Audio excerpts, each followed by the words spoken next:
மாயாவே வந்து விஷ்ணுவை சொல்றாங்க, விஷ்ணு வந்து கேம் இது கிடையாது அப்படி இப்படின்றாங்க. ஆனா மாயாவே ரொம்ப ஒழுங்கு கிடையாது. சேனலே பிஆரா இருக்கிறதுனால தானே அவங்க இன்னமும் உள்ள இருக்காங்க.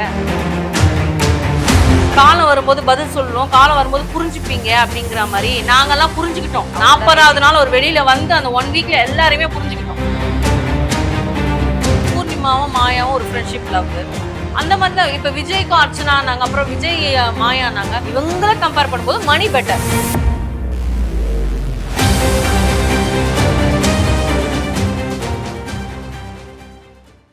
செய்திமலர் நேயர்களுக்கு வணக்கம். பிக் பாஸ் விசஸ் மக்கள் நிகழ்ச்சியில இன்னைக்கு நம்ம கூட பிரியா ரஞ்சித் அவர்கள் தான் இருக்காங்க. வணக்கம் மேம். வணக்கம்.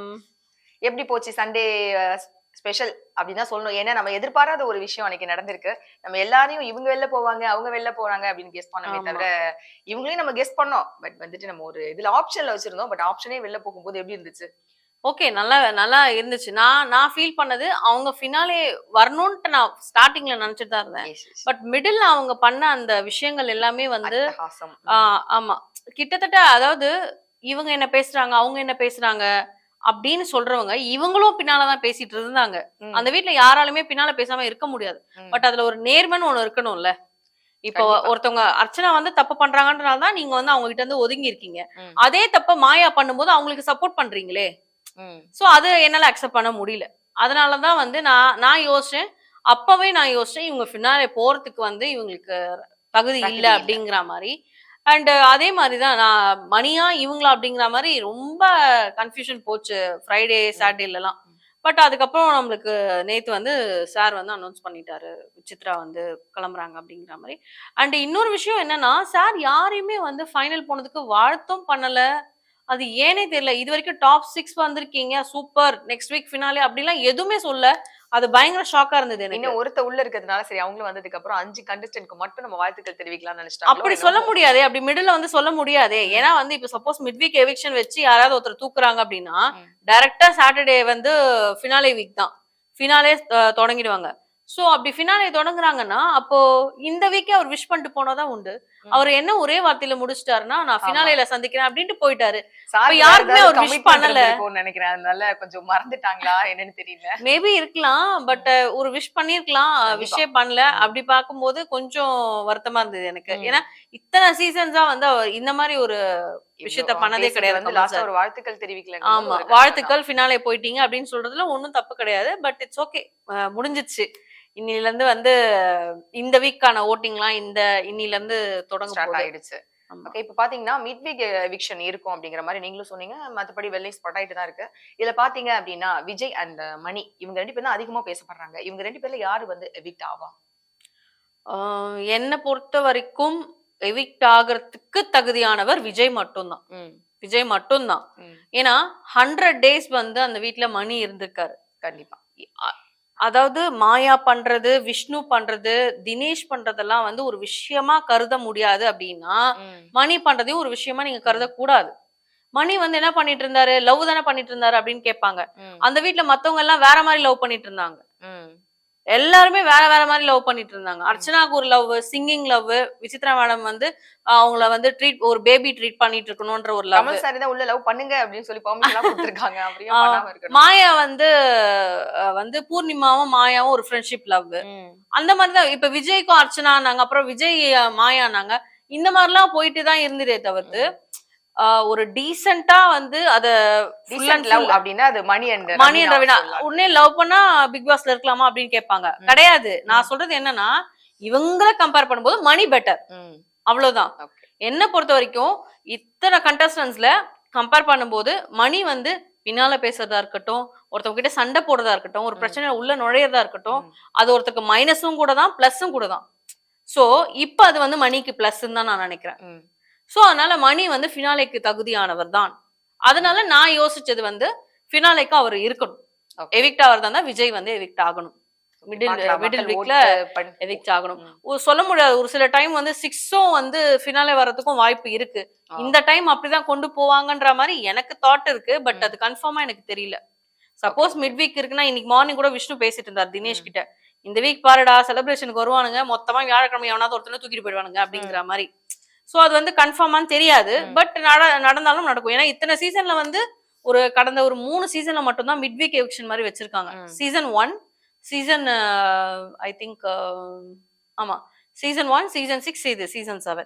ஓகே, பார்க்கலாம். இதுலயும் மிட் வீக்ல யாரு போறா இல்ல உண்மையாவே மிட் வீக் ஒன்னு நடக்குதா அப்படிங்கறதே நம்ம வெயிட் பண்ணி தான் பார்க்கணும் இல்லையா? சோ இப்போ மக்கள் ஓட் பண்ணிருக்காங்க.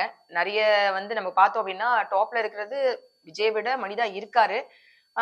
விஜய் டிவிக்குள்ள என்னெல்லாம் பண்றாங்க, பிபிவிஐல என்னெல்லாம் நடக்குது அப்படிங்கறத நம்ம வெயிட் பண்ணி அதுக்கப்புறமா தான் நம்மளையும் கதற ஓடுவாங்க. ஓகே, அதை வெயிட் பண்ணி பார்க்கலாம். இப்போ பாத்தீங்கன்னா கமல் சார் சொல்லியிருக்காரு யூஎஸ்பி அப்படின்னு சொல்லிட்டு யூனிக் செல்லிங் பாயிண்ட் அப்படி யூனிக் செல்லிங் பாயிண்ட் அப்படின்னு சொல்லிட்டு ஒரு விஷயத்த உள்ள வச்சிருக்காரு. நிறைய பேர் கருத்துக்களை தெரிவிச்சாங்க. இதுல ஓகே இவங்க உண்மையாவே இந்த ஒரு விஷயத்தினாலதான் இவ்வளவு தூரம் வந்தாங்க அப்படின்னு உங்களுக்கு நிஜமா யார தோணுச்சு? மாயா தோணுச்சு. மணியுமே எனக்கு தோணுச்சு. இவ்வளோ தூரம் மணி வந்ததுக்கான ரீசன் வந்து அவரு இருக்கணும் அப்படின்றதுனாலதான் வச்சிருக்காங்க. ஆனா சில பேர் மாயா மாதிரி ஆட்கள் வந்து அதாவது வைக்கப்பட்டிருக்காங்க அப்படின்னு தான் சொல்லணும். சோ வந்து அண்ட் மாயாவே 100 days இருக்கிறதுக்கு தகுதியான்னு கேட்டா தகுதிதான், ஆனா தகுதி இல்ல. அப்படிதான். ஏன்னா நம்ம நினைச்சு நம்ம ஒரு ஓட் போடுறோம், பட் அது வந்து தொடர்ந்து ஒரு 2-3 weeks வந்து அந்த அந்த ஒரு நாமினேஷன்லயே வராம காப்பாத்துறாங்க. அந்த நாமினேஷன்ல வந்தும் நம்ம லீஸ்ட்ல தான் அவங்கள பாக்குறோம். ஆனாலும் அதாவது எனக்கு என்ன டவுட்னா அன்அபிஷியல்லே மாயா லீஸ்ட்ல இருக்காங்கன்னா அபிஷியல்ல எப்படி அவங்க வந்து மேல இருப்பாங்க? சோ அந்த ஒரு பாயிண்ட் இருக்கு. அப்படி பார்த்து எனக்கே போர் அடிச்சு போச்சு. எப்படியும் இவங்க காப்பாத்ததான் போறாங்க சேனல்ல. இதுக்கு நம்ம வந்து இவங்களை யோசிக்கிறதே வேஸ்ட், இவங்க நாமினேஷன் கொண்டு வரதே வேஸ்ட் தான் அப்படிங்கிற அளவுக்கு நான் வந்து இதுக்கப்புறம் மாயாவெல்லாம் நம்மளால ஒண்ணுமே பண்ண முடியாது. ஐ மீன் அங்க இருந்து தூக்குறதுன்றது நடக்காத காரியம். சோ நம்ம அதுல தலையே இட வேணான்ற மாதிரிதான் நான் இருந்துட்டேன். அதுக்கேத்த மாதிரி அவங்க ஃபினாலே வீக் வரைக்கும் வந்துட்டாங்க இல்லையா? இப்போ ஃபினாலே வேலை வந்துட்டாங்க. ஃபினாலே வந்துட்டு அங்க கப்பு வந்து இவங்களுக்கு போச்சு அப்படின்னா மக்கள் நிஜமாவே ரொம்பவே டிசப்பாயிண்ட் ஆயிடுவாங்க. அதாவது மாயா கேங்க தவிர ஏன்னா நம்ம பார்த்தோம்னா மாயா வந்து எவிக்ட் ஆக வேண்டியவங்க தான் இன்னுமே வந்துட்டு இருக்காங்க. எப்படா இவங்க எவிக்ஷனுக்குள்ள வருவாங்க, நம்ம ஓட் பண்ணலாம் அப்படின்னு வெயிட் பண்ணி மக்கள் ஓட்டு போட்டிருக்காங்க. இருந்துமே நீங்க சொல்ற மாதிரி பிபில அவங்களை ரொம்பவே சேஃபா வச்சிருக்காங்க. ஃபைனல்ல என்னத்துக்காக இவங்களை வந்து வச்சிருக்காங்க? உங்களோட கணிப்பொடி எதுக்காக அப்படி தெரியல. இந்த ஃபர்ஸ்ட் இந்த யூனிக் பாயிண்ட முடிச்சிடுறேன். அப்படி பார்க்கும்போது யூனிக்கா வந்தது அப்படின்னா மணிதான். என்ன பொறுத்த வரைக்கும் டில் 1ல இருந்து 100 days வரைக்கும் ஒரு என்ன சொல்றது, ஒரு கெட்ட பேர் வந்து உள்ள வந்து எடுக்காம புல்லி கேங்ன்ற அந்த ஒரு டாப்குள்ள உள்ள போகாம, சோ எல்லா விதத்திலயுமே வந்து கொஞ்சம் போர் அடிச்சாலும் அப்புறம் கம்பேக் கொடுத்து டான்ஸ்ல டாஸ்க்ல எல்லாத்துலயுமே வந்து நல்லா பண்ணிருக்காரு மணி. சோ என்ன பொறுத்த வரைக்கும் மணி யூனிக்கா தான் தெரியுறாரு. அண்ட் அர்ச்சனா வந்து இருக்காங்க, பட் அவங்க ரொம்ப வந்து லேசியா இருக்காங்க. அது ஒண்ணு. இன்னொன்னு வந்து புலம்பிக்கிட்டே இருக்காங்க. விஷ்ணு பார்ட் 2 மாதிரி இருக்கு எனக்கு பாக்குறதுக்கு. நிஜமாவே விஷ்ணு இன்னைக்கு மார்னிங் புலம்புறாரு. என்ன வந்து யோசிச்சுட்டே இருக்காரு. மணி கேட்கும் போது இல்லடா இந்த வீக் வரை இவனுங்க எல்லாம் வருவானுங்க அந்த கேங்ல இருந்து வந்து நம்மள வச்சு செய்யறதுக்குனே வருவானுங்கடா, நம்ம 3 பேரையும் வச்சு செய்யறதுக்காகவே வருவானுங்க, நம்மள இன்னும் டவுன் பண்ணிட்டு போயிடுவானுங்கடா அப்படிங்கிற மாதிரி. அது கரெக்ட் தான். ஆனா நீங்க அத பத்தி நீங்க யோசிக்காதீங்க. ஆமா, நீங்க தான் டாப் வந்துட்டீங்களா? டாப் 6ல நீங்க வந்துட்டீங்க. ஒண்ணு. ரெண்டாவது வந்து அவன் பண்ணாத தப்ப நீங்க பண்ணீங்களா? இல்ல நீங்க தப்பு பண்ணும்போது அவன் ஒழுங்கினமா இருந்தானா? இததான் பாக்கணும். அதாவது பொதுவா அந்த கேங்ல இருக்க எல்லாரையுமே சொல்றேன். சோ அவங்க ஒழுங்கினமா இருந்தாங்களா? அதே மாதிரிதான் மாயாவையும் நான் கேக்குறேன். இப்ப மாயாவே வந்து விஷ்ணுவ சொல்றாங்க, விஷ்ணு வந்து கேம் இது கிடையாது அப்படி இப்படின்றாங்க. ஆனா மாயாவே ரொம்ப ஒழுங்கு கிடையாது. மாயாவும் தப்பு பண்ணிருக்காங்க. அதாவது இப்ப விஷ்ணு தப்பு பண்ணாரா அப்படின்னு கேட்டா கிடையாது. மாயா எப்ப தப்பு பண்ணாங்களோ அதே டைம்ல தான் விஷ்ணுவும் தப்பு பண்ணாரு. சோ ரெண்டுமே ஈக்குவல் தான். அப்போ விஷ்ணுவை நீங்க பேசுறதுக்கு உங்களுக்கு ரைட்ஸ் இருக்குன்னா விஷ்ணுவும் உங்களை பேசுறதுக்கு ரைட்ஸ் இருக்கு. கண்டிப்பா. அததான் வந்து மணி சொல்றாரு. அவங்க தப்பு பண்ணும்போது அவங்க அதை பேசுறாங்கன்னா நீ பதிலுக்கு பேசுற, நீ தப்பு பண்ணலையான்றது நீ தான்டா கேட்கணும், நான் இங்க எப்படி கேட்க முடியும் அப்படிங்கிறாரு மணி. அது கரெக்டான பாயிண்ட் தான். அதை நீங்க ஃபேஸ் பண்ணி தான் ஆகணும். இந்த 1 வீக் நீங்க சமாளிச்சாதான் நீங்க வர முடியும். இந்த 1 வீக் நீங்க டவுன் ஆயிட்டீங்கன்னு வச்சுக்கோங்களேன், உங்களுடைய ஃபேன்ஸ் எல்லாம் எப்படி உங்களுக்கு ஓட் போடுவாங்க? ஆமா, அவங்க அதுக்கு ஏத்த மாதிரி தான் அவங்களோட கரெக்ட். விஷ்ணு தப்பு பண்ணிருக்கான்ல, அப்ப வந்து நம்ம ஓட்டு போடக்கூடாது அப்படிங்கிற மாதிரி ஒரு தாட் வரும். இன்னொன்னு என்னன்னா நியூட்ரலா பாக்குறவங்களுக்கு வந்து விஷ்ணு மேல தப்பு அப்படிங்கிற மாதிரி தெரியும். கண்டிப்பா ப்ரோகிராம் ஃபுல்லா பார்க்கலாம், பிரச்சனை தான் ஆகும் அவங்களுக்குமே. இப்ப பாத்தீங்கன்னா கமல் சார் வந்து பிஆர் பத்தி பேசவே இல்ல இந்த வீக். மறந்துட்டாங்களா இல்ல வேண்டான்னு விட்டுட்டாங்களா? அத பத்தி எனக்கு தெரியல. அவர் மறந்துட்டாரா அப்படிங்கறத என்னால நம்பவே முடியல. ஏன்னா பிஆர் பத்தி அவர் வந்து பேசியே தான் ஆயிருக்கணும். ஆனா அவர் நினைச்சிட்டாரு போல இருக்கு. அதாவது பொதுவா வந்து வெளியில பிஆர் வச்சுட்டு வருவாங்க உள்ள. ம். ஆனா இங்க வந்து சேனலே பிஆரா இருக்கு ஒருத்தவங்களுக்கு. சோ அத நம்ம எப்படி நம்ம வந்து இது பண்ண முடியும் சொல்லுங்க பார்க்கலாம். இப்ப நான் வந்து மணிக்கு பிஆர், அர்ச்சனாக்கு பிஆர், தினேஷ்க்கு பிஆர், அப்புறம் வந்து மாயாக்கும் நான் பிஆரா இருந்தேன் ஒரு நாள். ஆமா, கமெண்ட்ல எல்லாம் போட்டாங்கல்ல. சோ இந்த மாதிரி பிஆரா இருக்கிறோம், நம்ம வெளியில இருந்து இருக்கோம். ஆனா பாருங்க விஜய் டிவியா அவங்களுக்கு பிஆரா இருக்கு, மாயாக்கு பாருங்க. ஆமா, அது எவ்வளவு பெரிய விஷயம் இல்ல. ஒரு சேனலே பிஆரா இருக்கிறது எவ்வளவு விஷயம். இப்ப சேனலே பிஆரா இருக்கிறதுனால தானே அவங்க இன்னமும் உள்ள இருக்காங்க. இல்லன்னா அவங்க வெளியில எப்பயோ வந்திருக்கணும்ல. மக்கள் நினைச்சா வெளியில வந்திருக்க முடியும். அவங்க மக்கள் நினைச்சுதான் வெளில வரலையே. அதுதான். அப்ப வந்து யார் வேலை பாக்குறா? மாயாக்கு சேனல் தான் வேலை பாக்குறாங்க கண்டிப்பா. சோ அதனால வந்து சொல்ல முடியாது. மாயாவை டைட்டில் வினர் ஆக்குறதுக்காக கூட இவங்க இதெல்லாம் பண்ணிருக்கலாம். அது கூட வாய்ப்பு இருக்கு. இன்னொன்னு நீங்க நோட் பண்ணீங்கன்னா தெரியும், அர்ச்சனாவை டைட்டில் வினர் சொல்லி மாயாவை ஆக்கிடுவாங்க போல. ஆமா, மாயாவுமே அதான் சொல்லி மாயாவே சொல்றாங்க அர்ச்சனா டைட்டில் வினர். அவங்க சொல்றதுலதான் எனக்கு டவுட்டே. மத்தவங்க சொல்றத கூட நான் கண்டுக்க மாட்டேன். இப்ப மாயா வாயில இருந்து வருது பாத்தீங்களா? சோ எனக்கு என்ன டவுட்னா, இவங்கள சொல்லி இவங்க டைட்டில் வினர் ஆயிடுவாங்க. நீங்க சொல்லும்போது எனக்கு சீசன் 3 தான் ஞாபகம் வருது. தர்ஷனா வந்து ஒரு குறிப்பிட்ட 70 டேஸ் வரைக்கும் அவன் தான் டைட்டில் வினர், எல்லாத்துலயுமே நல்லா விளையாடுனாரு தர்ஷன் அப்படின்னு சொல்லிட்டு தர்ஷன் நாங்க டப்புன்னு பார்த்தா பொசுக்கும் தூக்கிட்டாங்க அந்த வீக்கே. 75th 76th டேவோ அவர் வெளியில வந்துட்டாரு. சோ டைட்டில் வினரா அவரை பார்த்துட்டு அதுக்கு அப்புறமா வந்து இது வந்து இன்னும் நெருக்கம், இன்னும் ஒரு 6 டேஸ் தான் இருக்க முடியாது. பட் இவங்களை கை தூக்குவாங்களான்றத நம்ம வெயிட் பண்ணி பார்க்கணும். அதுதான். என்னதான் அர்ச்சனாக்கு ஃபேன்ஸ் இருந்தாலும், ஆர்மி இருந்தாலும், பிஆர்ஏ கூட இருந்தாலும், பட் இப்ப மாயா ஸ்குவாட்னு ஒண்ணு இருக்கு இல்லையா? மாயா ஸ்குவாட்ன்றது ஒண்ணு. அது இல்லாம இப்ப அவங்களுடைய கேங் இருக்கு பாருங்க, புல்லி கேங். இப்ப அந்த புல்லி கேங் இந்த வீக் வந்து தீயா வேலை செய்வாங்க. ஆமா, அவங்க அந்த கேங்குக்காக உழைப்பாங்க பாருங்க. Poornima army, Nixon army, Aishu army, அப்புறம் Akshay army, Vikram army, Jovika army. Aishu அவங்களுக்கு சப்போர்ட் பண்றது கொஞ்சம் கஷ்டம் தான். மேபி இருக்கலாம். ஆனா இன்னொரு விஷயமும் இருக்கு, ஐஷு சப்போர்ட் பண்றதுக்கும் வாய்ப்பு இருக்கு. ஏன்னா ஐஷுவோட இன்ஸ்டா ஸ்டோரி வந்து ஓப்பனாவே அந்த ஷேர் பண்ணிருக்காங்க எல்லாம், இவங்க டேக் பண்ணி அதெல்லாம் எடுத்து ஸ்டோரியில போட்டிருந்தாங்க. அதுல நிக்சன் கூட ஒரு லாங்ல இவங்க உட்காந்து இப்படி பாக்குற மாதிரி அந்த ஸ்டோரியும் போட்டிருக்காங்க. சோ வந்து எல்லாத்துக்குமே அவங்க அலோ பண்றாங்க போல இருக்கு. தலைவா பாத்துட்டா ரொம்ப குஷி ஆயிடும் அப்படி அது. சோ அலோ பண்ணுவாங்க போல இருக்கு. அண்ட் பிரதீப்காக அவங்க கேட்டு போட்ட அந்த போஸ்ட் வந்து டெலீட் பண்ணிருக்காங்க. வெளியில வந்து பிரதீப்க்கு சாரி கேட்டு போட்ட அந்த போஸ்ட வந்து டெலீட் பண்ணிருக்காங்க ஐஷு. சோ இதெல்லாம் எதை நோக்கி போகுது அப்படிங்கறது தெரியல, அவங்களுக்கு தான் தெரியும். அது நம்ம அவங்களுக்கு தான் கேட்கணும். ஆமா, அதனால இந்த ஆர்மிஸ் எல்லாம் சேர்ந்து மாயா கோட் பண்றதுக்காக பிளானிங் போயிட்டு இருக்கு. இதுதான் வந்து இந்த வீக் ஃபுல்லா. சோ இதுல இருந்து மீண்டு வரக்கூடிய சக்தி வந்து இந்த அர்ச்சனா ஆர்மிக்கு, அர்ச்சனாவோட ஃபேன்ஸ்க்கு, மணி ஆர்மி மணி ஃபேன்ஸ்க்கு, Vishnu army Vishnu fans, Dinesh army Dinesh ஃபேன்ஸ்க்கு எல்லாம் வந்து இருக்கான்றது எனக்கு தெரியல. இவங்களெல்லாம் கடந்து இவங்களுக்கு ஓட் வாரம் பாத்தீங்கன்னா நீங்க கூலா இருக்கீங்களா, உள்ள ஆர்மி தான் ரொம்ப கஷ்டப்பட்டுட்டு இருக்கு உங்களுக்காக அப்படிங்கிற மாதிரி தான் இருக்கு. இப்ப பூர்ணிமா வெளில வந்தாங்க இல்லையா? பூர்ணிமா வெளில வந்ததுக்கு அப்புறம் ஃபர்ஸ்ட் ஒரு அட்டென்ட் பண்ணிருக்காங்க, ஒரு function, Pongal festival something attend பண்ணிருக்காங்க. அதுல பாத்தீங்கன்னா பிரதீப் பத்தின ஒரு கொஸ்டின் முன் வச்சிருக்காங்க. ஆனா அந்த கொஸ்டினுக்கு வந்து அவங்க ஆன்சர் பண்ணாமலே எல்லாமே எல்லாருக்கும் புரியும் அப்படிங்கிற மாதிரி, ஒரு டைம்ல புரியும் அப்படிங்கிற மாதிரி முடிச்சிட்டாங்க. ஏன்னா அவங்க மாட்டிப்பாங்கல்ல பேசினா, அவங்க அந்த பால் விஷயத்துலதான் அவங்க மாட்டுவாங்க, கண்டிப்பா மாட்டுவாங்க. ஏன்னா வீடியோ ப்ரூஃப் இருக்கு, ஆடியோ ப்ரூஃப் இருக்கு, எல்லாமே இருக்கு. இதுக்கு மேல அவங்க தப்பிக்கவே முடியாது. சோ இப்ப வெளியில வந்துட்டாங்க, இத பத்தி பேசி ஒரு பிரயோஜனமும் இல்ல. பட் அவங்க ஆன்சர் பண்ணதுனால நான் இதை சொல்றேன்.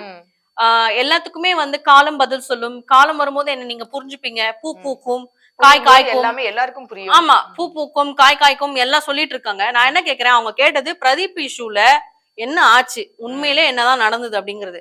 நீங்க வெளியில வந்து டான்ஸ் ஆடுறீங்க, சர்ப்ரைஸ் எல்லாம் பண்றாங்க, உங்களுக்கு எல்லாமே ஓகே, நான் அக்செப்ட் பண்ணிக்கிறேன். பட் அந்த தப்ப நம்ம பண்ணிருக்கோமா? பிரதீப் உண்மையாவே அந்த தப்பு நம்மளுக்கு பண்ணிருக்கானா அப்படிங்கறத ஒன் செக் பண்ணிருக்கணும். அவங்க அனலைஸ் பண்ணவே இல்லை, இது பண்ணல. நான் இதுக்கப்புறம் அவங்க பண்ணியும் ஒரு பிரோஜனமும் கிடையாது. It's okay. ஆனா இன்னமும் நீங்க சொல்றீங்க பத்தியா, பூ பூக்கும் காய் காக்கும், காலம் வரும்போது பதில் சொல்லணும், காலம் வரும்போது புரிஞ்சுப்பீங்க அப்படிங்கிற மாதிரி நாங்கெல்லாம் புரிஞ்சுக்கிட்டோம். 40வது நாள் ஒரு வெளியில வந்து அந்த 1 வீக்ல எல்லாருமே புரிஞ்சுக்கிட்டோம். சோ அதனாலதான் அவங்க வந்து வெளியில வந்த உடனே சொல்றாங்க, என்ன கொண்டாடுறாங்க சார், என்ன கொண்டாடுறாங்க, ஃபீனிக்ஸ் பறவை மாதிரி நான் ஃபீல் பண்றேன் சார் அப்படிங்கிறாங்க. யார் கொண்டாடினா? அவங்களே அவங்களை கொண்டாடிக்கிறாங்க. அவங்க வீட்டுல சர்ப்ரைஸ் அரேஞ்ச் பண்ணியிருந்தாங்க, அதுல இவங்க கொண்டாட்டத்துல இருந்தாங்க. மக்கள் ஒருபோதும் உங்களை கொண்டாடவே இல்ல பூர்ணிமா. இந்த வீடியோ பார்த்து கூட தெரிஞ்சுக்கோங்க, நீங்க மக்கள் உங்களை கொண்டாடல. ஓகே, நீ அதாவது உங்க ஆர்மிஸ் இருப்பாங்களா, அவங்க வேணா உங்களை கொண்டாடுவாங்க, உங்க ஃபேமிலி கொண்டாடுவாங்க, உங்க ஃப்ரெண்ட்ஸ் கொண்டாடுவாங்க. பட் நாங்க கொண்டாட விரும்பல. அதுதான் உண்மை. அண்ட் அவங்க கரெக்டா இருந்தாங்கன்னா எல்லாருமே அவங்க செலிப்ரேட் பண்ணிப்பாங்க. கண்டிப்பா அவங்க அதுதான் சொல்றேன், அதுதான் சொல்றேன். இப்போ ஒரு சில யூடியூப் சேனல்ஸ் எல்லாம் வந்து இப்ப வெளியில வந்ததுக்கு அப்புறமா ஒரு வேலை பார்ப்பாங்க. Poornima fans meet, Maya fans meet, Poornima and Maya fans meet, இந்த மாதிரி எல்லாம் வைப்பாங்க. அதெல்லாம் வந்து இவங்க பெருமையா நினைச்சுக்கிறாங்க. ஐயோ நம்மள மக்கள் வந்து கொண்டாடுவாங்க, இனிமேல் வந்து நம்மள இன்டர்வியூ பண்ணுவாங்க, நம்மளுக்கு ஃபேன்ஸ் எல்லாம் வந்து இது பண்ணுவாங்க. பண்ணட்டும், நான் வேணாம்னு சொல்லல. எல்லாருக்குமே நடக்கக்கூடிய விஷயம் தான் பிக் பாஸ்ல இருந்து வெளில வந்ததுக்கு அப்புறம். பட் ஒருத்தர் மேல நீங்க தப்பு சொல்லிருக்கீங்க, அந்த தப்பு கரெக்டா இல்லையான்னு கூட வந்து நீங்க வெளியில வந்து நீங்க அதை பாக்கல. சோ டைம் இல்ல பாக்குறதுக்கு உங்களுக்கு. ஆமா, எல்லாம் கொண்டாட்டத்துல இருக்காங்கல்ல, சோ அதனால டைம் இருக்காது. அது அப்படியும் எப்படி இந்த மாதிரிலாம் ஒரு வார்த்தைங்க இவங்க பேசுறாங்கன்றது எனக்கு புரியல. ஆனா மக்கள் அவங்கள கொண்டாடல. இப்ப நீங்க சொன்னீங்க இல்லையா, பூ பூக்கும் காய் காய்க்கும் காலம் வரும்போது புரியும். இந்த வீடியோக்கு கீழே கமெண்ட் மட்டும் போய் பாருங்களேன். இந்த பூ பூக்கும் காய் காய்க்கிறதுக்கு முன்னாடியே பிரதீப் வந்து ஒரு ட்வீட் போட்டிருந்தாரு. நம்ம வந்து பேசியிருந்தோம், ஏற்கனவே பேசியிருந்தோம். அவங்க அம்மாவுக்கு சொன்ன ஒரு காரணத்துக்காக நான் கமெண்ட் இருக்கேன் அப்படிங்கிற மாதிரி, அந்த ப்ராமிஸ்க்காக. அந்த ப்ராமிஸை வெளில வந்து அவங்க அம்மாவுமா சொல்லிருக்க மாட்டாங்க பூர்ணிமா கிட்ட. இருந்தும் ஏன் இந்த பேச்சு? எனக்கு என்ன ஷாக்னா, சாட்டர்டே எபிசோட்ல வந்து அவங்க அம்மா சொல்றாங்க, எனக்கு தெரியும் சார் என் பொண்ணு தப்பு பண்ணிருக்க மாட்டான்னு, இந்த உலகமே அவளை தப்பு சொன்னாலும் நான் வந்து இது பண்ணுவேன் சார். அப்ப ஏன் நீங்க போய் பிரதீப் கிட்ட சாரி கேட்டீங்க? பிரதீப் கிட்ட அதாவது ஒரு விஷயம் வெளியே வரக்கூடாதுன்னு ஏன் போய் ரிக்வெஸ்ட் பண்ணிருக்கீங்க? ப்ராமிஸ் வாங்கிருக்கீங்க, எதுக்காக? எதுக்காக? உங்க பொண்ணு தான் நல்லவங்கல்ல, உங்க பொண்ணு எந்த தப்பும் பண்ணல, உங்க பொண்ணு தப்பு பண்ண நீங்க உணர்றீங்கல்ல, அப்ப எதுக்கு நீங்க போய் பிரதீப் கிட்ட போயிட்டு சொல்லாதப்பா அப்படின்னு எதுக்காக சொல்லணும்? இல்ல பிரதீப் போய் சொல்றாரா? இல்ல அவரோட ட்விட்டுக்கு நீங்க ஆன்சர் பண்ணுங்க. பிரதீப் போய் சொல்றாரு அப்படின்னா அந்த ட்விட்டுக்கு பூர்ணிமாவோட அம்மா ஆன்சர் பண்ணுங்கன்ற நான். கரெக்ட் தானே? இல்லன்னா நம்மளுக்கு இது என்ன இஷ்யூன்றது எனக்கு தெரியாது. இவங்க எதுக்காக போய் அவர்கிட்ட ப்ராமிஸ் கேட்டாங்க? இல்ல இவங்க உண்மையாதான் கேட்டாங்களா? இல்ல அவர் பொய்யா ட்வீட் போடணுமா? பூர்ணிமா அம்மன் மென்ஷன் பண்ணி போடுறதுக்கு அவர் ஒன்றும் மென்டல் கிடையாது. ஆமா, இந்த மாதிரி போட்டா அவங்க வந்து கேட்பாங்கன்றது தெரிஞ்சுதான் அவர் வந்து போடுறாரு. ட்வீட் போட முடியாது இல்லையா? அப்போசிட்ல உள்ளவங்க क्वेश्चन கேட்கும்போது நம்ம ஆமா, அவர் என்னதான் ட்வீட் போட்டு கொஞ்ச நேரம் கழிச்சு டெலீட் பண்ணாலும் அது வந்து ஸ்ப்ரெட் ஆயிடும். ஆட்டோமேட்டிக்கா அவங்க ஃபேன்ஸ் ஆர்மிஸ் எல்லாமே ஸ்ப்ரெட் பண்ணுவாங்கன்றது அவருக்கு தெரியும். சோ யோசிச்சு ஒரு ட்விட்டர் போடுறாருன்னா அப்போ அதுக்கேத்த ஆன்சர் நீங்க பண்ணிதான் ஆகணும். கரெக்ட்டுங்களா? நீங்க எப்படி கமல் சார் எதுக்க வந்து என் பொண்ணை பத்தி எனக்கு தெரியும் அப்படிங்கிறீங்க? எனக்கு புரியல. ப்ராமிஸ் கேட்டிருக்கோம் இல்லையா? பிரதீப் சொல்லிருக்காருல, நான் சொல்ல மாட்டேங்கிற மாதிரி. சோ அந்த ஒரு வார்த்தையை வச்சுட்டு கூட அவங்க தைரியமா பேசி. ஆனா அவர் வாயை திறந்தாருன்னா இவங்க எல்லாம் மாட்டுவாங்க, கன்ஃபார்மா மாட்டுவாங்க. அதே மாதிரி அவரே ஒரு கண்டிஷன்ல போப்பா ப்ராமிஸா ஏதாவது நான் பேசிடுவேன் அப்படின்ட்டு பேசிடுறாரோ என்னவோ தெரியல. அதையும் நம்ம மேபி வாயை கலராதீங்கன்னு அதுதான் போட்டிருந்தாரு. அதுலயே வாயை கலராதீங்க அப்படிங்கிற மாதிரிதான் போட்டிருந்தாரு. எனக்கு என்னன்னா ஒரு சில பேர் பிஆரா ஒர்க் பண்றாங்களான்னு தெரியல. யாரை பார்த்து நீங்க கூலிக்கு மாரடிக்கிறீங்க சொல்றீங்க அப்படிங்கிற மாதிரிலாம் வந்து ஒரு டாக் ரெண்டு சைட்ல இருந்தும் போயிட்டு இருந்தது. ஒரு டாக் அது ஐ திங்க் லாஸ்ட் வீக்கெண்ட்லயோ அப்படி சம்திங் நடுவுல போயிட்டு இருந்தது. பட் இப்ப சைலண்ட் ஆயிட்டாங்க, அப்படியே ரெண்டு சைடுமே சைலண்ட் ஆயிட்டாங்க. பூர்ணிமா அம்மா ஆன்சர் பண்ணாதான் தெரியும் உண்மையாவே வந்து அவங்க வந்து இவர்கிட்ட ப்ராமிஸ் வாங்கியிருக்காங்களா, இல்ல வந்து பிரதீப் இந்த மாதிரி வந்து பொய் சொல்றாரா? அவருக்கு பொய் சொல்லணும்னு என்ன அவசியம்? அவர் பேசணும்னு நினைச்சிருந்தா வெளியில வந்த உடனே அவருக்கு இன்டர்வியூ கொடுக்கறது வெயிட் பண்ணிட்டு இருந்தாங்க சேனல்ஸ் எல்லாம் இன்டர்வியூ எடுக்கிறதுக்கு. ஆமா, ஒரு சேனல்ல கொடுத்திருந்தாலும் அவ்வளவுதான் அவர். ஆமா, கண்டிப்பா கண்டிப்பா. அவர் வந்து கொடுக்காததுக்கு ரீசன் ஒண்ணு பிக் பாஸ் டீம் சொல்லிருப்பாங்க நீங்க வந்து 100 days வரைக்கும் கொடுக்க கூடாதுன்றது. இன்னொன்னு இவரே வந்து ப்ரிப்பேர்ட் ஆயிருக்க மாட்டாரு. நம்ம வந்து ஒண்ணுத்துல அடிபட்டு வெளியில வந்திருக்கோம், சோ நம்ம கொஞ்ச நாள் வந்து அமைதியா இருக்கலாம்ன்றதுக்காக கூட இருக்கலாம். ஆனா இவங்க அதெல்லாம் வச்சுக்கிட்டு அவன் எதுவுமே பேசுறது இல்ல, நம்ம பேசுறத பேசுவோம் அப்படின்னு பேசினா அதெல்லாம் அக்செப்ட் பண்ணிக்க முடியாது. ஏன்னா அதே மாதிரிதான் விக்ரம் வெளியில வந்தாரு. விக்ரம் வந்து பிரதீப் ஒன்னும் தப்பா பேசலையே. ஆமா, பிரதீப் பத்தி அவர் தப்பா பேசலையே. வெளியில வந்த மேக்ஸிமம் மெம்பர்ஸ் வந்துட்டு உள்ள நம்ம என்ன பண்ணோம் அப்படிங்கறத அனலைஸ் பண்ணிட்டு அவங்கள வந்து திருத்திருக்காங்க. சில பேர் ஓகே அப்படிங்கிற மாதிரி எனக்கு எதுவுமே வேணாம், நம்ம ஏதோ ஒரு பண்ணிருக்கோம் ஒரு விஷயம் வந்து சைலண்ட் ஆயிருக்காங்க. இந்த மாதிரி ஓபன் அப் ஆகுறது வந்துட்டு ஒரு சில பேர் நம்ம பூர்ணிமாவையும் வச்சுக்கலாம். எனக்கு இன்னொரு கொஸ்டின் இருக்குங்க. இதுல இன்னும் ஒரு கொஸ்டின் இருக்கு எனக்கு. பூர்ணிமா வந்து சொல்றாங்க காலம் வரும்போது புரியும் எல்லாம். அப்ப ஏன் உங்க ஃப்ரெண்ட் மாயா வந்து வெளியில வந்து 2 weeks கழிச்சு நான் போய் பிரதீப கால்ல விழணும், பிரதீப் கிட்ட பேசணும் ஏன் சொல்றாங்க? நான் போய் அவனுக்கு பேசி புரிய வைக்கணும்னு எதுக்காக சொல்றாங்க? பேசி புரிய வைக்கணும். அதுவும் இல்ல புரியல எனக்கு. இப்போ பூர்ணிமா வெளியில வந்தது வந்து இன்னும் 1 week கூட ஆகல. லாஸ்ட் Thursday or Friday ஞாபகம் வருது. வெளியில வரும்போது பூர்ணிமா ஒரு விஷயம் சொல்லிட்டு வந்தாங்க, நோட் பண்ணீங்களா? எனக்கு 100% கிடையாது 200% வந்துட்டு நான் டைட்டில் வின்னர் ஆவேன் அப்படிங்கிறதுல எனக்கு நம்பிக்கை இருக்கு அப்படின்னு சொல்லி ஒரு வார்த்தை ஒன்று சொல்லிட்டு தான் வந்தாங்க. அதுல எந்த பெர்சன்டேஜ் உங்களுக்கு நம்பிக்கை இருக்கு? No comments, simply waste. It's okay, அவ்வளவுதான். அததான் சொல்ல முடியும் அதுக்கு. ஏன்னா அதாவது ஆர்வக்கோளரா இருக்கலாம் ஒரு அளவுக்கு தான், ரொம்ப ஆர்வக்கோளரா இருக்க கூடாது. நீங்க எவ்வளவுதான் பண்ணாலும் சேனல் காப்பாத்தோம்னா, நான் அதை தான் சொல்றேன், ஓட்டிங் வைக்காதீங்க, லைவ் காட்டாதீங்க, 1 hour எபிசோட் டெலிகாஸ்ட் பண்ணிட்டு ஃபைனல் வீக்ல வந்து விஜய் டிவி எப்பயுமே எல்லா ப்ரோகிராம்ஸும் நடத்தினா ஃபைனல் வீக், அதுதான் சொல்றேன், ஃபைனல் வீக் வச்சு ஃபைனல் வீக் மட்டும் ஓட்டிங் எடுப்பாங்க. அந்த மாதிரி வச்சிருங்க ப்ளீஸ். நெக்ஸ்ட் சீசன்ல தான் அதை பண்ணுங்கன்ற. ஆமா, நிறைய விஷயங்கள் உங்களை பத்தி தெரியாம இருக்கும், தெரியாமையே போயிடும். எங்களுக்கு பிரதீப் கெட்டவனாவே இருந்திருப்பான். சோ அததான் சொல்றோம், பிரதீப் கெட்டவராவே இருந்திருப்பாரு, இந்த சைடு மாயா நல்லவங்களாவே இருந்திருப்பாங்க, பூர்ணிமா ஃபைனல் போயிருப்பாங்க, பூர்ணிமாக்கு தான் நாங்களாம் கை தட்டி இருப்போம். சோ வந்து நெக்ஸ்ட் சீசன்ல இருந்து ப்ளீஸ் லைவ் வைக்காதீங்க, அண்ட் வந்து லைவ் ஸ்டாப் பண்றீங்க, ஓட்டிங் சிஸ்டமும் ஸ்டாப் பண்ணிடுங்க. அவ்வளவுதான். கமல் சார் மட்டும் எப்பயும் போல இருக்கட்டும், பிக் பாஸ் எப்பயும் போல இருக்கட்டும், செட் மாத்துங்க, அவ்வளவுதான். ஆடியன்ஸ் நாங்களும் எங்களை மாத்திக்கிறோம், எங்களை மாத்திக்கிறோம். ஓகே, இப்போ உள்ள பாத்தீங்கன்னா இப்ப 6 பேர் உள்ள இருந்தாங்க. இந்த 6 பேர்ல உங்களை தவிர்த்து 5 பேருக்கு நீங்க வெளியில இருந்திருந்தால் யார வந்துட்டு ஓட் பண்ணிருப்பீங்க, யாருக்கு நீங்க வந்துட்டு ஃபேனா இருந்திருப்பீங்கன்னு கொஸ்டின் கேட்டாங்க. ஆமா, அதெல்லாம் எல்லாருக்கும் மேக்ஸிமம் விவஸ் வந்து தினேஷ் தான் சொன்னாங்க. யாருமே வந்துட்டு அர்ச்சனா அவர் சொல்லவே கிடையாது. இல்ல, தினேஷ் வந்து 2 பேர் தான் சொன்னாங்க. விஷ்ணு அண்ட் மணி தான் தினேஷ் சொன்னாங்க. இவங்க 2 பேரும் மாயாவை சொல்லிக்கிட்டாங்க. ஆமா, இல்ல பூர்ணிமா நடுவுல அப்படியே உட்கார்ந்தாங்க. அதுதான் சொல்றேன், பூர்ணிமா இல்லங்க இந்த வீக், சாரி அர்ச்சனா. அர்ச்சனாவுமே மாயாவை தான் சொன்னாங்க. பக்கத்துல உங்க பேர் வந்துருதுங்க, நான் வந்துருவே எண்ணிட்டு வந்துருது. அதான் நட்புன்றது பூ பூத்துருச்சு. பாத்துட்டோம்ல நம்ம, அப்படியே 2 பேரும் இரட்டை பிறவிகள் வந்து பார்த்து அவங்க பிரிக்க நமக்கே மனசு வர மாட்டேங்குது. ஸ்டேஜ் பெர்ஃபார்மன்ஸ் பாத்தீங்களா பூர்ணிமா, அது மாயா அப்படின்னாங்கல்ல, அதான் அதுல வந்துருவாங்க அவங்க. சோ அதனால வந்து மாயா இவங்க ஒரு பக்கம் என்ன மாயாவை பாத்தீங்களா இல்லையா, அவங்க ஒரு பொம்மை வரைஞ்சு வச்சு அதுல ஒரு பூவெல்லாம் வச்சு அவங்க வந்துட்டு பூர்ணிமா, அவங்களுக்கு உள்ள பூ பூத்திருக்கு, இவங்களுக்கு வெளியில பூ பூத்திருக்கு, அது பூத்துருச்சு, இது பூக்கும். ஆமா, சோ அதனால வச்சிருக்காங்க. எல்லாமே மாயாவை தான் சொன்னாங்க மேக்சிமம். வந்து விசித்ரா மேடம், அப்புறம் விஜய் அண்ட் அர்ச்சனா, இவங்க 3 பேருமே வந்து மாயாவை சொன்னாங்க.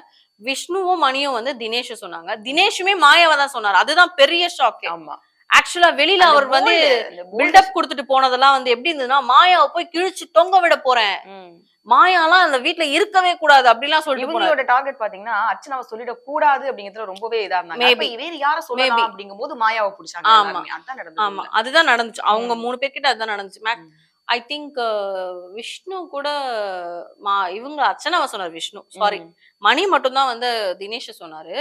அர்ச்சனாவை சொன்னது வந்து ஆமா இவங்க ஒருத்தவங்க சொன்னாங்க. எனக்கு என்னன்னா, நீங்க யார வேணா சொல்லிக்கோங்க, ஆனா நான் தினேஷ கேக்குறேன், வெளியில வந்து அப்படி பேசிட்டு உள்ள போனீங்கல்ல, சரி உள்ள போய் உங்க கேம் மாறிச்சு, எல்லாமே மாறிச்சு, ஓகே, டோட்டல் சீசனை பார்த்து அவர் சொல்றாரு யாருக்கு நீங்க ஃபேனா இருப்பீங்கன்னு சொல்லிட்டு. சரி ஓகே, நீங்க ஃபேனா கூட இருந்துட்டு போங்க, எனக்கு அது பிரச்சனை இல்ல, ஆனா நீங்க குடுக்குறீங்கல்ல பில்டப், என்னதான் வந்து மாயாவை வந்து அட்வைஸாலையும் இதுனாலையும் அடிச்சாலும் கம் பேக் குடுக்குறாங்க சார் நெக்ஸ்ட் டேவே அப்படின்ட்டு. அது எப்படி நீங்க சொல்றீங்கன்னு தான் எனக்கு புரியல. ஓகே, இது வந்து ஃபைனல் வீக், பிபியோட ஃபைனல் வீக்ல நம்ம போயிட்டு இருக்கோம். இதுல வந்து பிபியோட ஆடியன்ஸ்க்கு நீங்க என்ன சொல்ல விரும்புறீங்க? ஆக்சுவலா இதுதான் ரொம்ப ரொம்ப ரொம்ப ரொம்ப முக்கியமான ஒரு வீக், டேஞ்சர் ஜோன். ஆமா, டேஞ்சர் ஜோன். சில டைம் வந்து நம்ம ஒரு ஆர்வக்குளத்தனமா நம்ம வந்து அர்ச்சனா தான் வின்னர் அப்படின்னு நினைச்சிருப்போம்.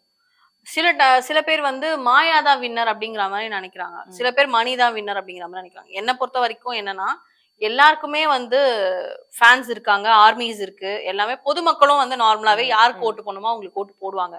பட் நான் என்ன நினைக்கிறேன்னா, ஆரம்பத்துல இருந்து அவங்க பண்ண விஷயங்களை ஞாபகம் வச்சு ஓட்டு போடுங்க. அது நீங்க யாருக்கு வேணாலும் போடுங்க. நீங்க மணிக்கு போடலாம், அர்ச்சனாக்கு போடலாம், மாயாக்கு போடலாம், தினேஷ்க்கு போடலாம், விஷ்ணுக்கு போடலாம், விஜய்க்கு போடலாம், இவ்வளவு இல்லாத யாருக்கு வேணாலும் போட்டுக்கலாம். ஆமா, 6 பேர்ல நீங்க யாருக்கு வேணாலும் போடலாம். ஆனா அவங்க ஸ்டார்டிங்ல இருந்து எண்டிங் வரைக்கும் என்ன பண்ணிருக்காங்கன்றத யோசிச்சு ஓட்டு போடுங்க. இந்த வீக் ரொம்ப முக்கியமான வீக். ஏன்னா பிஆர் ஒர்க்ன்றது ஒண்ணு, பிஆர் ஒர்க்கிங் கேங்குங்கிறது ஒண்ணு. இப்ப மாயாக்கு வந்து எனக்கு என்ன தோணுதுன்னா, மாயா டைட்டில் வின்னர் ஆயிடுவாங்களோ அப்படிங்கிற மாதிரி எனக்கு ஒரு தாட் வந்திருக்கு. ஏன்னா அவங்க மாயா ஸ்குவாடுன்னு ஒண்ணு, இப்ப நான் சொன்ன மாதிரி பூர்ணிமா, நிக்சன், ஐஷு, அக்ஷயா, விக்ரம், ஜோவிகா, இவங்களோட ஆர்மிஸ் இருக்குல்ல, இந்த மொத்த ஓட்டுமே வந்து அப்படியே மாயாக்கு தான் வரும். சோ அவங்க வின் பண்ண கூடாதுன்னு நான் நினைக்கல, ஆனா அவங்க வின் பண்ண தகுதியானவங்களா, இந்த டைட்டிலுக்கு மாயா தகுதியானவங்களா அப்படிங்கறத யோசிங்க. மாயா மட்டுமே சிங்கிளா யோசிங்களேன், நீங்க பூர்ணிமா கூட கம்பேர் பண்ண வேண்டாம், சிங்கிளா யோசிச்சு பாருங்க. மாயா என்னென்ன பண்ணிருக்காங்க, யாரெல்லாம் வச்சு கேம் ஆடி இருக்காங்க, அவங்க கேங்ல இருந்து ஒவ்வொருத்தரா எப்படி வெளியில அமுச்சு விட்டுருக்காங்க, ஃபைனலுக்கு அவங்க எப்படி வந்திருக்காங்க. சோ இதை யோசிங்க.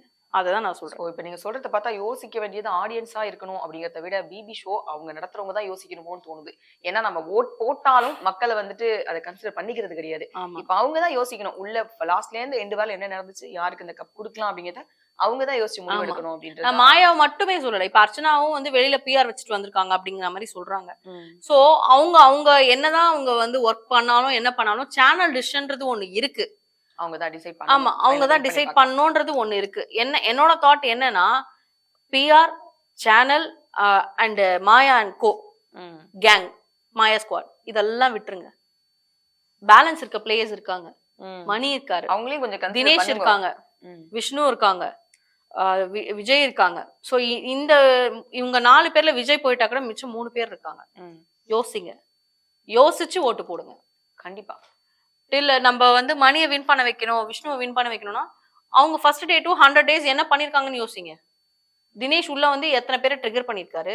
இன்னைக்கு மார்னிங் கூட அர்ச்சனாவை வந்து மாக் பண்ற மாதிரி பேசிட்டு இருந்தாரு. சோ எல்லாத்தையுமே யோசிங்கன்ற, எல்லாத்தையும் யோசிச்சு ஓட்டு போடுங்க. அவ்வளவுதான். நீங்க யாருக்கு வேணாலும் போடுங்க. நான் யாருக்கும் பிஆர் கிடையாது, யாருக்கும் சொம்பு கிடையாது. நீங்க மாயாக்கு, அர்ச்சனாக்கு யாருக்கு வேணாலும் ஓட்டு போடுங்க. பட் யோசிச்சு ஓட்டு போடுங்க. இது மெயின் வீக். இந்த வீக் விட்டோம்னா நம்மளுக்கு எதுவுமே கிடையாது.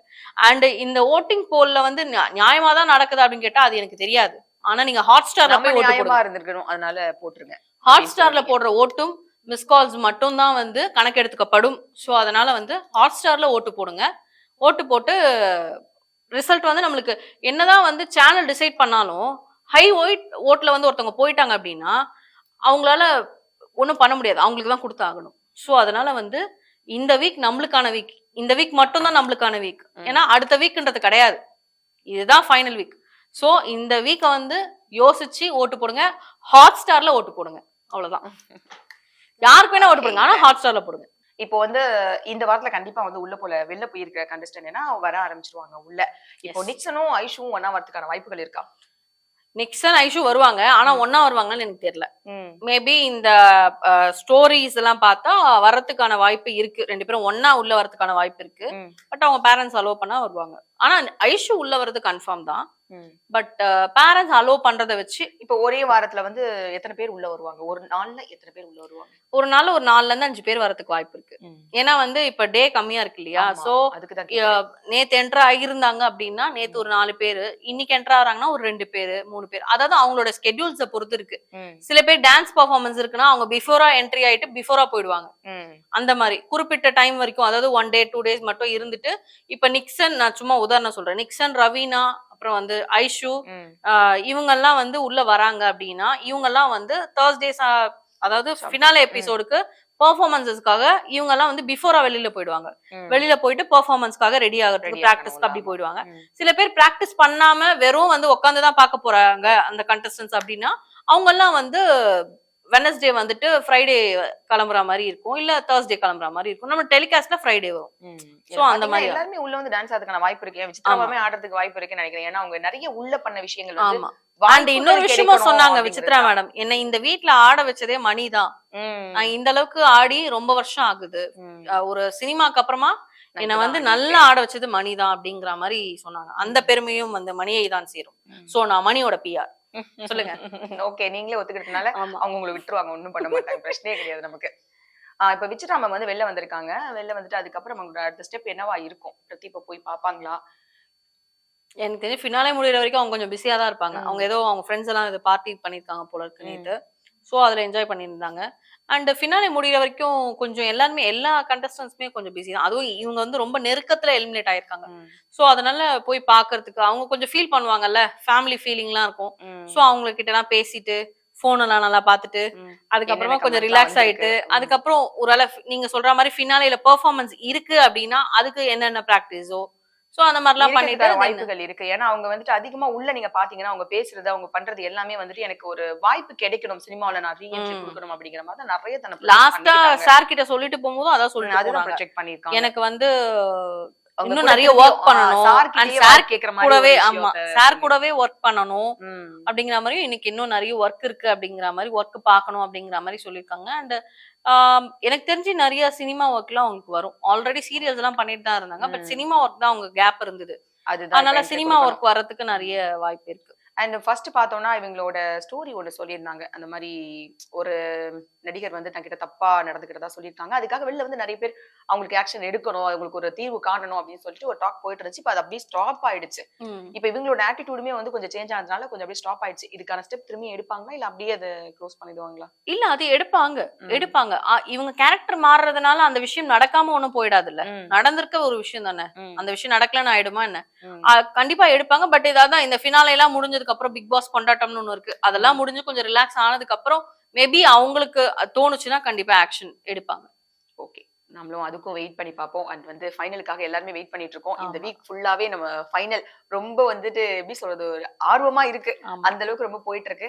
வெயிட் பண்ணி பார்க்கலாம் யாரு டைட்டில் வின்னர். தலைவன் நிக்சன் வர போறான், ஐஷு வர போறாங்க. எனக்கு ஒரே அப்படியே வெறியா இருக்கு. இது ஒரு ஃபேன் இருக்கு. ஐயோ யார் உள்ள வருவா? இப்ப நான் கேட்ட கேள்வி அவங்களுக்காக தான் கேட்டிருக்கேன். 2 பேர் உள்ள வந்தா என்ன ஆகும் அப்படிங்கிறதுக்காக தான் கேட்டேன். பட் இதை நம்மளும் பார்க்கறது ரொம்பவுமே ஆர்வமா இருக்கும். வெயிட் பண்ணி பார்க்கலாம். இன்னைக்கு வராங்களா இல்ல நாளைக்கு வராங்களா அப்படின்றது. தொடர்ந்து பேசுவோம் பிக் பாஸ் நிகழ்ச்சியை பத்தி. Thank you ma'am. தேங்க்யூ.